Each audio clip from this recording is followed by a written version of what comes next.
আসসালামু আলাইকুম। আপনার মোবাইল অন থাকবে কিন্তু আপনার সিম বন্ধ থাকবে। আপনার সিমে কেউ কল দিলে বলবে যে আপনার মোবাইলটি বন্ধ আছে। তো এই কাজটি আপনারা কিভাবে করবেন আমি দেখিয়ে দিচ্ছি। স্ক্রিনটি লক্ষ্য করুন। মোবাইলের সেটিং অপশনে আসার পর সার্চ বারে লিখবেন সিম ম্যানেজার।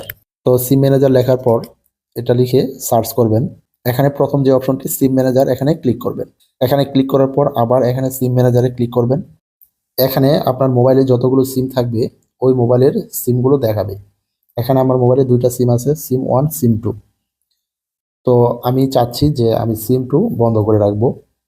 তো এখানে দেখেন এই যে যেই অরেঞ্জ কালার যে অপশনটি আছে এখানে, এই অপশনটি হচ্ছে আমি এখান থেকে অফ করে দিব।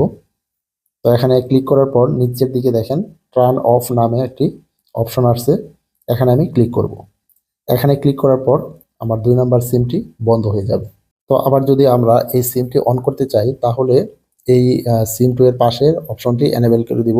এনেবল করে দেওয়ার পর উপর নিচের দিকে এখানে আসবে যে সিম অন অপশনটি আসবে, এখানে ক্লিক করার পর সিমটি আবার অন হয়ে যাবে। তো এভাবে আপনারা চাইলে আপনাদের মোবাইল অন রেখে সিম অফ করতে পারেন।